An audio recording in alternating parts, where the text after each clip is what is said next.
कांग्रेस के द्वारा हरिद्वार और नैनीताल सीट पर भी कैंडिडेट उतारे जाने के बाद लोकसभा का चुनावी रण अब शुरू हो चुका है। लेकिन जानकार कहते हैं कि ये लड़ाई बराबरी की नहीं है। कांग्रेस के बड़े नेताओं के मैदान छोड़ने से बीजेपी की राह और आसान हो गई है। जानिए इस रिपोर्ट में।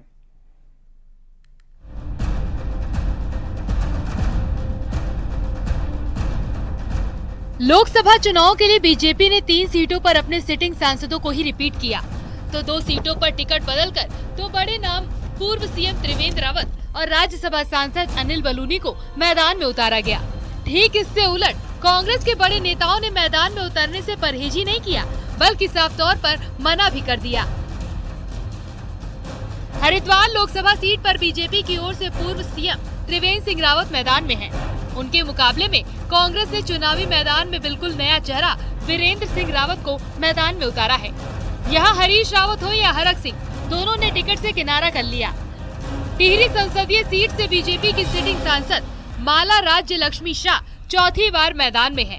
2019 में चुनाव लड़ चुके प्रीतम सिंह के चुनाव लड़ने से इनकार करने के बाद यहाँ कांग्रेस को 2 बार के विधायक रह चुके जोत सिंह को मैदान में उतारना पड़ा। नैनीताल सीट पर कांग्रेस के युवा प्रत्याशी प्रकाश जोशी का सामना सिटिंग सांसद और केंद्रीय राज्य मंत्री अजय भट्ट से होगा।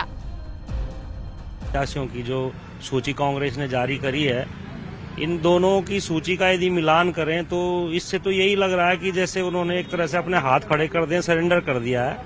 और जो इनके स्थापित नेता हैं बड़े बड़े, जो छत्रप जिन्हें कह सकते हो आप कांग्रेस के, इन्होंने एक तरह से सरेंडर कर दिया है खुद को। राजनीति के अंदर सेवा विरासत होती है और जो सेवा करेगा वही हमारी विरासत को लेकर के आगे चलेगा।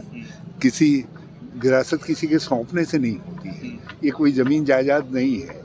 सेवा जो है भावना से होती है, दिल से होती है, समर्पण से होती है, समझदारी से होती है। नैनीताल सीट पर नामांकन पत्र खरीद चुके पूर्व सांसद महेंद्र पाल अंतिम समय में टिकट कटने से नाराज हैं। और दुख तो होता ही है, इसमें तो कोई दो राय नहीं। आदमी तैयारी करता है, टिकट नहीं मिला तो परेशानी होती, दुख होता।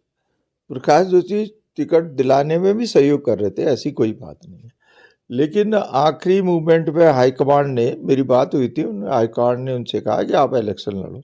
ये हाईकमांड का डिसीजन है, इसमें प्रकाश जोशी या मैं कुछ नहीं कर सकता। बात सिर्फ बीजेपी के मुकाबले कम अनुभवी चेहरों को उतारने की ही नहीं, बल्कि अंदरूनी कलह और कार्यकर्ताओं के मनोबल की भी है।